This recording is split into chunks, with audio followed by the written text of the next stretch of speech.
Good morning. My name is Oliver Verrills, and today I'll be talking about stigma in the sex work industry, which falls under the category blame, shame, and stigma. The reading for this topic is titled Resistance to Sex Work Stigma by Ronald Weitzer.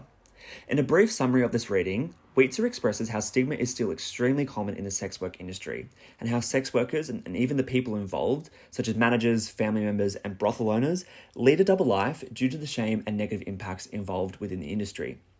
He also discusses how we can reduce these stigmas by proclaiming conditions such as neutral language, so basically erasing all derogatory slangs, removing the negative biases within the media and introducing a more balanced portrayal, decriminalising sex work, industry mobilisation, activism, and the help from the academic community. Now, when we talk about stigma, we usually assert it with labelling, exclusion, discrimination, and stereotyping. And because of this, as a society, we tend to avoid associating stigmas within ourselves to reduce any possibility of shame, which honestly makes destigmatizing relatively difficult as people don't want to be involved or have anything to do with limiting their character or look. This is why I've chosen to discuss the concept of the destigmatization of sex work.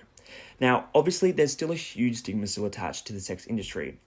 We know this due to the stereotypes that are commonly placed by movies, music, and by word of mouth. Such stereotypes that can honestly involve harm to sex workers and the industry itself. So, for my simple example, I wanted to discuss a news article that came out earlier this year on 60 Minutes that tried to combat the destigmatization of sex work. Throughout the piece, we introduced with Ellie Jean Coffey and Vanessa Sierra, who are women that use either their own adult website or OnlyFans to sell explicit content of themselves in either a photo, video, or chatting format. They argue that promoting their sexuality creates a sense of empowerment and control, and that no matter what, people are just going to try to shame them for what they do anyway. They also believe that this stigma of selling yourself explicitly online is an old way of thinking. Now, this news piece really does push the normalization of this as the modern day sex worker, which breaks down stereotypes and really pushes for a more body positive, sex positive way of thinking. These powerful ideas of having a sense of control, empowerment, and pride are evident with Weitzer's work, where he describes ways in which we can reduce these stigmas from an individual level and at a societal level. For example, when Weitzer talks about the individual aspect, he highlights the individual, so in this example we talk about the sex worker, and how they feel confident in their own working conditions, their professionalism, and more. And when he talks about the societal level, Weitzer refers to the normalization of sex work as a normal job within society as a hope that it will improve the stigma surrounding sex work. Now, for my complex example, I wanted to point out the recent backflip of OnlyFans' decision to ban explicit content on their website. Quick spoiler alert, they've since reverted this decision because of the public backlash. However, earlier this year, OnlyFans announced that by October, sexually explicit content would be banned from its website because they discovered that there was underage content being sold, and the banks that supported the website for the subscription service like MasterCard and PayPal wanted to back out entirely because of it.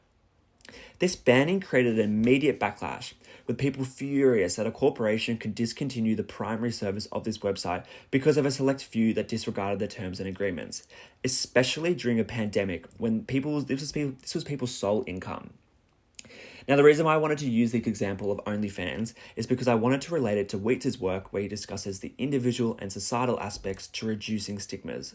So when you look at the individual level, where we have people who are feeling extremely confident and a sense of empowerment for what they do, and when you have a societal level where there are literally millions of subscribers enjoying and supporting sex workers, it makes you wonder as to why the banks felt the need to really ban this altogether in the first place, especially when there was so much in favour to support the continuation of sex work on the website. However, honestly, the answer is actually really simple.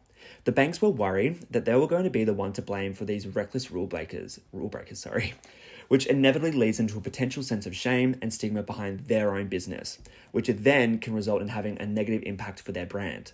So, the idea of blaming, shaming, and stigma is extremely apparent in this example. However, it is because of the individual and societal levels that really help push the reversal of this ban. Without the support from the public and their push to keep sex work legal on OnlyFans, this type of content would have been easily taken down. So, you can see in the example that the destigmatization of sex work is really going in the right direction. Now, finally, my question is, how far would you go to blame someone or a company? Now, you may be thinking that this is quite a simple question, but when you relate it to my discussion today, if I had told you that OnlyFans was essentially closing down their whole website because of the banks not wanting their name associated with the underage content, Would you have instantly thought of the banks being at fault here? How far would you go to blame? Thank you.